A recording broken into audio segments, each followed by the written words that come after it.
Good morning children. आज के आमरा पढ़ब प्रियंबदा देवीर लेखा शिशुर प्रार्थना बोले एकटी कविता।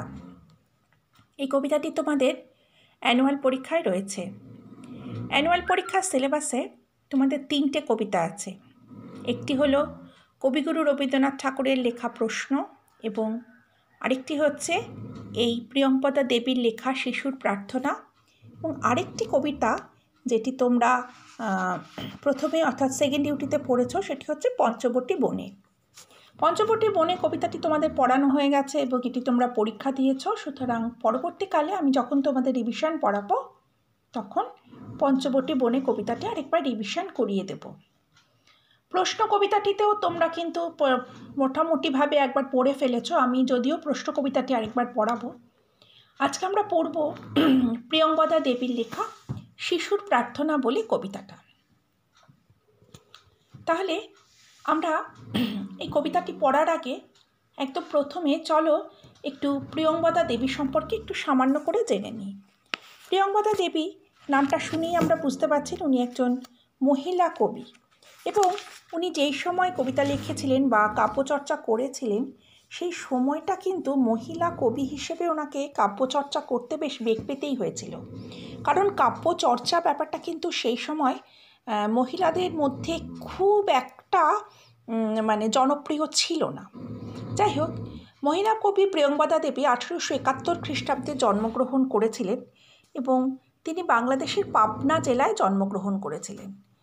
বেথুন কলেজ থেকে FA এবং BA পাশ করেছেন, কিন্তু পরবর্তী জীবনে অর্থাৎ সাংসারিক জীবনে একমাত্র পুত্রের মৃত্যুর পর তিনি কাব্যচর্চাকে জীবনের অঙ্গ হিসেবে ধরে নিয়েছিলেন। তিনি ছিলেন দুঃখবাদী কবি। তার রচনায় কিন্তু বারবার দুঃখের কথা চলে এসেছে এবং তিনি কিন্তু রবীন্দ্রনাথ ঠাকুরেরও খুব সান্নিধ্য লাভ করেছিলেন। তার লেখা বিখ্যাত কাব্যগুলোর মধ্যে পড়ছে বেণু, তারা, পত্রলেখা ইত্যাদি ইত্যাদি। এই কবির লেখায় একটি কবিতা আজকে আমরা পড়ব। কবিতাটির নাম শিশুর প্রার্থনা। কবিতাটির নাম শিশুর প্রার্থনা।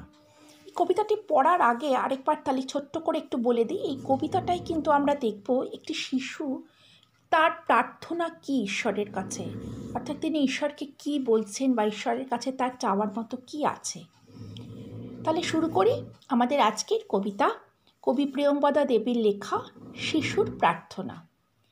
জীবন আমার করো আলোকের মতো সুন্দর নির্মল, যেখানে যখন রব সে স্থান নিয়ত করিব উজ্জ্বল। একটি শিশু তার ঈশ্বরের কাছে এই প্রার্থনা, হে ঈশ্বর, হে পরম করুণাময়, তুমি আমার জীবনটা আলোকের মতো করো। আমার জীবন যাতে সুন্দর হয়, নির্মল হয়। আমি যেখানে থাকবো সেই স্থান যেন আমি উজ্জ্বল করতে পারি। অর্থাৎ একটি শিশু সে তার নির্মল জীবন, সুন্দর জীবন, উজ্জ্বল জীবনই কিন্তু ঈশ্বরের কাছে আশীর্বাদ স্বরূপ সে কিন্তু চাইছে। সে চাইছে, ওগো দয়াময়, অর্থাৎ এখানে দয়াময় মানে কিন্তু ঈশ্বর, তুমি থাকো সাথে সাথে। হে ঈশ্বর, তুমি আমার সাথে সাথে থাকো, আলো করি আমার জীবন, আমার জীবন আলো করে তুমি আমার সাথে থাকো। অর্থাৎ এখানে আমরা দেখতে পাচ্ছি শিশুটি ঈশ্বরের ওপর চরমভাবে নির্ভরশীল। সে তার জীবনের সব কিছুতেই কিন্তু ঈশ্বরকেই ডাকে। সে বলেছে, পরের লাইনে আসি, সুদিনে দুর্দিনে কিংবা অন্ধকার রাতে চিরজ্যোতি থাকো অনুক্ষণ। সুদিনে অর্থাৎ ভালো সময়, দুর্দিনে মানে খুব খারাপ সময়, কিংবা অন্ধকার রাতে। এখানে অন্ধকার রাত বলতে কিন্তু এর অন্তর্নিহিত অর্থ হচ্ছে জীবনে যখন খুব কষ্ট আসে, জীবনে যখন অন্ধকার নেমে আসে সেইখানকেই বলছে, অর্থাৎ জীবনের দুঃসময়ে যেন ঈশ্বর আমাদের পাশে থাকে।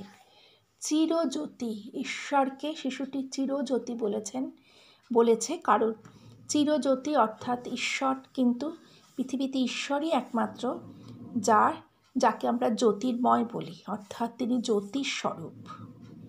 জীবন আমার করো ফুলের মতো শোভার আধার।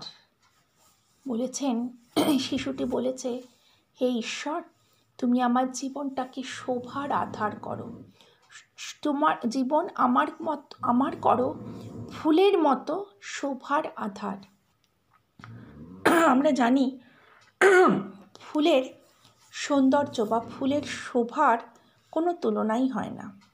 তাই কবি এখানে বলেছেন যে হে ঈশ্বর, আমার ফুলের যেরকম সৌন্দর্যটাই যেমন ফুলের মূল, ঠিক সেরকম আমার জীবনও যাতে ফুলের মতো সুশোভিত হয়, ফুলের মতো সুন্দর হয়। অর্থাৎ শিশুটি কিন্তু পুরোপুরিভাবে ঈশ্বরের ওপর নির্ভরশীল এবং সে কিন্তু ঈশ্বরের কাছে প্রার্থনা করছে। তাহলে আরেকবার প্রথম থেকে পড়ি। হে ঈশ্বর, তুমি আমার জীবনটাকে আলোকের মতো নির্মল করো, সুন্দর করো। আমি যেখানে যাব সেই স্থান যেন আমি উজ্জ্বল করতে পারি। ওগো দয়াময়, তুমি থাকো সাথে সাথে, আলো করি আমার জীবন। হে ঈশ্বর, তুমি আমার সাথে থাকো এবং আমার জীবন তুমি আলো করে রাখো। সুদিনে দুর্দিনে কিংবা অন্ধকার রাতে চিরজ্যোতি থাকো অনুক্ষণ। হচ্ছে হে ঈশ্বর, সুদিনে দুর্দিনে মানে আমার জীবনের ভালো মন্দ যাই হোক না কেন, জীবনে যত অন্ধকারে নেমে আসুক না কেন, আমি জীবনে যত কষ্টই পাই না কেন, হে ঈশ্বর তুমি চিরজ্যোতি, তুমি চিরজ্যোতি, তুমি আমার পাশে সবসময় থাকো। অনুক্ষণ মানে সদা সর্বদা। আমার জীবন তুমি ফুলের মতো সুশোভিত করো। অর্থাৎ আমার জীবনে যেন কোনো কষ্ট না থাকে, দুঃখ না থাকে। আমি যেন পবিত্র সুগন্ধে যেন সবাকার মন তুষি অনিবার। বলছে ফুলের যেমন পবিত্র সুগন্ধ ফুল বিতরণ করে, ঠিক সেরকম আমার জীবনেও যাতে পবিত্র সুগন্ধ, এখানে পবিত্র সুগন্ধ অর্থাৎ আমি যেন মানুষকে আমার নির্মলতা দিয়ে, আমার পবিত্রতা দিয়ে মানুষকে আনন্দ দিতে পারি বা তাদেরকে তুষ্ট করতে পারি। তুষি কথাটার অর্থ হচ্ছে তুষ্ট করা। অর্থাৎ আমার জন্য কেউ যেন হার্ট না হয়, কেউ যেন দুঃখ না পায়, আমি যেন কাউকে ক্ষতি না করে ফেলি, আমি যেন সবার ভালো করতে পারি। ওগো দয়াময়, তুমি থাকো সাথে সাথে, শোভা করি আমার জীবন। শিশুটি বলছে হে ঈশ্বর, তুমি যেন আমার জীবন আলো করে রাখো। অর্থাৎ ঈশ্বর তুমি আমার সদা সর্বদার সাথে থাকো এবং আমার জীবনের সমস্ত কিছুতে তুমি থাকো। শরৎ হেমন্ত গ্রীষ্ম বসন্ত বর্ষাতে হে সুন্দর থাকো অনুক্ষণ। শরৎ হেমন্ত গ্রীষ্ম বসন্ত বর্ষাতে হে সুন্দর থাকো অনুক্ষণ। অর্থাৎ কবি বলতে চেয়েছেন হে ঈশ্বর, ওগো দয়াময়, তুমি থাকো আমার সাথে সাথে, শোভা করি আমার জীবন। শরৎ হেমন্ত গ্রীষ্ম বসন্ত বর্ষাতে হে সুন্দর থাকো অনুক্ষণ। তাহলে এখানেই দেখো শরৎ হেমন্ত গ্রীষ্ম বসন্ত বর্ষাতে, অর্থাৎ কবি কিন্তু মোটামুটি 6টি ঋতুর কথাই, 5টি ঋতুর কথাই বলে দিয়েছেন। অর্থাৎ ঈশ্বর যেন সমস্তটা থাকে জীবনের, শরতে হেমন্তে গ্রীষ্মে বর্ষা বসন্ত সব কিছুতে। মানে এখানে কবি ঈশ্বরকে সদা সর্বদা তার কাছে থাকতে অনুরোধ করছেন। অন্ধের জ্যোষ্ঠীর মতো করকো আমারে দুঃখীর নির্ভর, প্রাণপণে আমি যেন দুঃখী অনাথেরে সেবি নিরন্তর। অন্ধের জ্যোষ্ঠী কথাটার অর্থ হচ্ছে লাঠি। অন্ধর যেরকম লাঠির ওপর নির্ভর করে, এখানে কবি বলেছেন হে ঈশ্বর, আমি যেন দুঃখীজনকে সেবা করতে পারি, অর্থাৎ তারা যেন আমার উপর নির্ভর করতে পারে। আমি যেন তাদের কাছে তাদের অন্ধের লাঠির মতো যেন তাদের কাছে আমি একান্ত নির্ভরযোগ্য হয়ে উঠতে পারি। প্রাণপণে আমি যেন দুঃখী অনাথেরে সেবি নিরন্তর। অর্থাৎ আমি যেন দুঃখী যারা অনাথ মানুষ, যাদের কেউ নেই, আমি যেন তাদের সেবা করতে পারি। এই লাইনের মধ্যে দিয়ে আমরা যেন দেখতে পাচ্ছি সেই চিরন্তন বিবেকানন্দের বাণী, জীবে প্রেম করে যেই জন সেই জন সেবিছে ঈশ্বর। অর্থাৎ মানুষকে উপকার করা, মানুষের ভালো করা, মানুষের সেবা করা, দুঃখীর দুঃখী মানুষের পাশে থাকা, অনাথ মানুষের পাশে থাকা, এই যেন মনে হয় ঈশ্বরের সেবার অন্যতম নাম। এখানে কবি কিন্তু সেটাই চেয়েছেন, সে বারবার চেয়েছেন সে যাতে সাধারণ মানুষ, অনাথ মানুষ, দুঃখী মানুষের সেবা করতে পারেন, এবং এই সেবা করতে পারবেন এই জন্যই তিনি কিন্তু চেয়েছেন যাতে ঈশ্বর তার পাশে থাকেন। অর্থাৎ তিনি এইসব সাধারণ মানুষ, এইসব হতদরিদ্র মানুষ, এইসব দুঃখী মানুষ, এদের সেবার মাধ্যমেই সে ঈশ্বরের সেবা করতে চায়। অর্থাৎ শিবজ্ঞানে সে কিন্তু জীব সেবা করতে চায়। ওগো দয়াময়, তুমি থাকো সাথে সাথে, প্রাণে বল করহ বিধান। অর্থাৎ তুমি আমার প্রাণে বল দাও, ভরসা দাও। আমার এ জীবনের সন্ধ্যায় প্রভাতে কাছে থেকো সর্বশক্তিমান। বলছে আমার জীবনের সন্ধ্যায় এবং প্রভাতে। সন্ধ্যা মানে যখন সব শেষ, অর্থাৎ মানুষের জীবনের শেষ অধ্যায় হচ্ছে সন্ধ্যা। আর প্রভাত মানে একদম শুরু, অর্থাৎ আমার জীবনের শুরু থেকে শেষ, জীবনের প্রতিটি ক্ষণেই ঈশ্বর তুমি আমার পাশে থেকো। তাহলে এই কবিতার যে মূল ভাবটা, সেটাই আমরা কি পাই? একটি নিষ্পাপ শিশু ভগবানকে কাছে প্রার্থনা করে জানাচ্ছেন সে যেন সুন্দর ও পবিত্র হতে পারে, সঙ্গে অন্যের জীবনকেও সে আলোকিত করতে চায়। সে চায় দুঃখীর আশ্রয় হতে। কবিতায় ভগবানের নিকট শিশুর প্রার্থনায় এই ভাবটি খুবই স্বাভাবিক। এর মধ্যে কোনো মিশ্রার আশ্রয় নেই, নেই কোনো কপটতা, নেই কোনো ছলচাতুরি। মানুষের সেবার মধ্যে দিয়েই কিন্তু কবি ঈশ্বরকে তার পাশে চেয়েছেন, এবং শুধুমাত্র মানুষের সেবা করবেন বলেই এই কবিতার মূল ভাব কিন্তু এর মধ্যে কোনো রকম মিথ্যের আশ্রয় নেই, যেন সব কথাগুলোই মনের ভেতর থেকে ফুটে উঠেছে। তাহলে তোমাদের এরপর যেটা কাজ হবে সেটি হচ্ছে, এই কবিতাটা তো আমি আজকে পড়ে মানে বুঝিয়ে দিলাম, তোমরা এই কবিতাটা ভালো করে পড়বে। এবার চলে যাই আমরা এই কবিতার একটু টিক দ্য কারেক্ট অপশন, অর্থাৎ সংক্ষিপ্ত প্রশ্নাবলীতে। একদম প্রথমে দেখো রয়েছে জীবন আমার মতো, 4টে অপশান আছে, ফুলের মতো, জলের মতো, না জীবন আমার করো। 4টে অপশান, ফুলের মতো, জলের মতো, পাখির মতো, আলোকের মতো। কি হবে? উত্তর হবে আলোকের মতো। সেকেন্ড কোয়েশ্চেন, যেখানে যখন রব সে স্থান নিয়ত করিব নির্মল, পবিত্র, উজ্জ্বল, সুন্দর। নির্মল, পবিত্র, উজ্জ্বল, সুন্দর। এখানে উত্তর হবে উজ্জ্বল। যেখানে যখন রব নিয়ত করিব উজ্জ্বল। 3 নম্বর, অন্ধের জ্যোষ্ঠীর মতো করগো আমারে, দুঃখীর নির্ভর, গরিবের নির্ভর, অন্ধের নির্ভর, আর্তের নির্ভর। উত্তর হবে দুঃখীর নির্ভর। অন্ধের জ্যোষ্ঠীর মতো করগো আমারে, দুঃখীর নির্ভর। আমার এ জীবনের সন্ধ্যায় প্রভাতে আমার কাছে থেকো ভগবান দয়াময় সর্বশক্তিমান ঈশ্বর।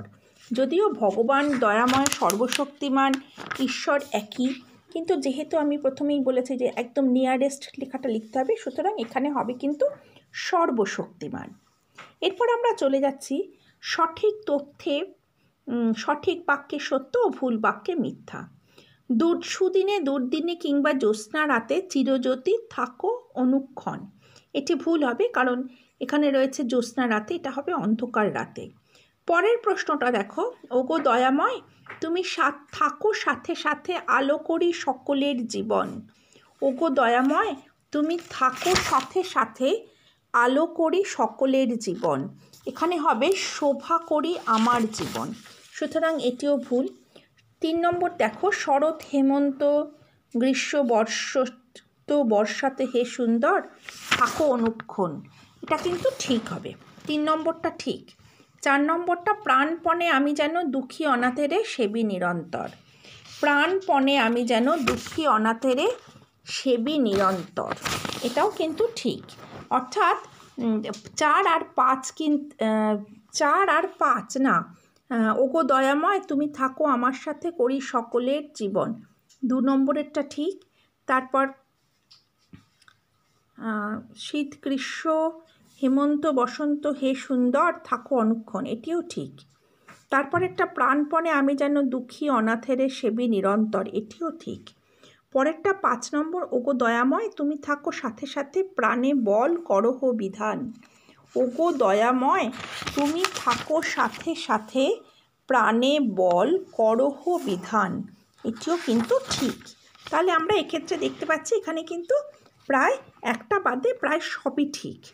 এরপর দেখো এখানে কিছু শূন্যস্থান পূরণ আছে। শূন্যস্থান পূরণের ক্ষেত্রে কিন্তু তোমাদেরকে ভালো করে পড়তে হবে। অর্থাৎ আমি কিন্তু শূন্যস্থান পূরণ তোমাদের দিতেই পারি পরীক্ষায়, সেক্ষেত্রে পুরো কবিতাটা ভালো করে পড়তে হবে এবং তোমাদের বইতেই শূন্যস্থান পূরণ আছে। আমি শূন্যস্থান পূরণটা যদিও বলে দেওয়ার কিছু নেই, তাও আমি বলে দিচ্ছি, লিখে ফেলো বা যদি সঙ্গে থাকে ফিল আপ করে নাও। জীবন আমার করো ড্যাশ মতো ড্যাশ আধার। কি রয়েছে? জীবন আমার করো, তাহলে প্রথমটা কি হবে? জীবন আমার করো আলোর মতো নির্মল, জীবন আমার করো আলোকের মতো। এখানে কি রয়েছে? জীবন আমার করো, দেখো জীবন আমার করো আলোকের মতন, তাহলে কি হবে? দেখো বইতেও রয়েছে প্রথম লাইন, জীবন আমার করো আলোকের মতন। তারপর সেকেন্ড লাইনটা দেখা রয়েছে ড্যাশ আধার। এখানে কিন্তু জীবন আমার করো আলোকের মতো সুন্দর নির্মল, আধার কিন্তু এখানে নেই। যেখানে যখন রব সে স্থান নিয়ত, আচ্ছা এই আধারটা একদম পাশে আছে, অর্থাৎ শেষে রয়েছে শোভার আধার। তাহলে প্রথমটা হবে জীবন আমার করো আলোকের মতো, তারপরে হচ্ছে শোভার আধার, ড্যাশ সুগন্ধে যেন ড্যাশ মন তুষি, অর্থাৎ এটা কি হবে? পবিত্র সুগন্ধে যেন সবাকার মন তুষি অনিবার, পবিত্র সুগন্ধে যেন সবাকার মন তুষি অনিবার। তারপরে দেখো রয়েছে অন্ধের জ্যোষ্ঠীর মতো করগো আমারে দুঃখীর নির্ভর, প্রাণপণে আমি যেন দুঃখী অনাথেরে সেবী নিরন্তর। এরপর আমরা চলে যাচ্ছি কিন্তু এর পরেরটায়, অর্থাৎ ডান দিকের সাথে বাম দিকের মিল। দেখো শোভার অন্ধের পবিত্রর হবে অন্ধের জ্যোষ্ঠী, পবিত্র সুগন্ধ আর শোভার আধার। আরেকবার বলে দিই, শোভার আধার, অন্ধের জ্যোষ্ঠী এবং পবিত্র সুগন্ধ। এরপর আমরা দেখছি এই কবিতার অনুশীলনীতে কিছু শর্ট কোয়েশ্চেন আছে বা ছোট প্রশ্ন আছে। এখানে দেখো আলোচ্য কবিতাটির কবির নাম কি? এই ছোট প্রশ্নগুলো খুবই সোজা, কবি কার কাছে প্রার্থনা জানাচ্ছেন ইত্যাদি। তা এই ছোট প্রশ্নগুলো আমি তোমাদের জুম ক্লাসে আলোচনা করে দেব। আজকে মোটামুটি যেই কবিতাটা পড়ালাম সেই কবিতাটা কিন্তু আজকে শেষ হয়ে গেছে, তোমাদের কিন্তু প্রশ্ন কবিতাটা শুধু বাকি আছে। অর্থাৎ তোমাদের যে একটা কবিতা, প্রশ্ন, শিশুর প্রার্থনা এবং পঞ্চবটী বনে, এই 3টে কবিতা ছিল, আর গল্প ছিল সভ্য অসভ্য, অপুর কল্পনা এবং আরেকটা হচ্ছে অসহযোগী। এর মধ্যে অপুর কল্পনার প্রশ্নের উত্তর কিন্তু এখনও লেখা হয়নি। আমি অপুর কল্পনার প্রশ্নের উত্তরও জুম ক্লাসে প্রথমে আলোচনা করব, তারপর তোমাদের লিখে পাঠিয়ে দেব। তা আজকে কিন্তু আমরা এই কবিতাটি প্রায় শেষ করে ফেললাম, এখন শুধু কবিতাটির প্রশ্নের উত্তর লেখা বাকি আছে। যাই হোক, তোমরা কিন্তু কবিতাটি খুব ভালো করে পড়বে। আর কি, এই কবিতার যে শব্দার্থ অর্থাৎ যে অর্থগুলো আছে, অর্থগুলো একবার বলে দিই। নির্মল নিষ্পাপ, নিয়ত মানে নিয়মিত, উজ্জ্বল মানে আলোকিত, দয়াময় অর্থাৎ যিনি অনুগ্রহ করেন, এখানে ভগবান, সুদিন ভালো সময়, দুর্দিন খারাপ সময়, অনুক্ষণ মানে সব সময়, শোভা সৌন্দর্য, আধার মানে আশ্রয় বা স্থান, পবিত্র নিষ্পাপ, তুষি তুষ্ট করা, অনিবার সর্বদা নিরন্তর, ষষ্ঠী কথাটার অর্থ হচ্ছে লাঠি, সেবী অর্থাৎ সেবা করা, নিরন্তর সবসময়, বিধান শাস্ত্রবিহিত ব্যবস্থা বা নিয়ম, সর্বশক্তিমান অর্থাৎ ঈশ্বর। তাহলে আমরা কিন্তু আজকে এই কবিতাটা পড়ে ফেললাম। শিশুর প্রার্থনা প্রিয়ংবদা দেবী, তোমরা খুব ভালো করে কবিতাটা নিজেরা মুখস্থ করে নেবে বা প্রায় মুখস্থর মতো করে পড়বে, 5 বার 6 বার করে রিডিং পড়বে। যদি বুঝতে অসুবিধা হয় পরবর্তী জুম ক্লাসে আমাকে জিজ্ঞেস করে নেবে।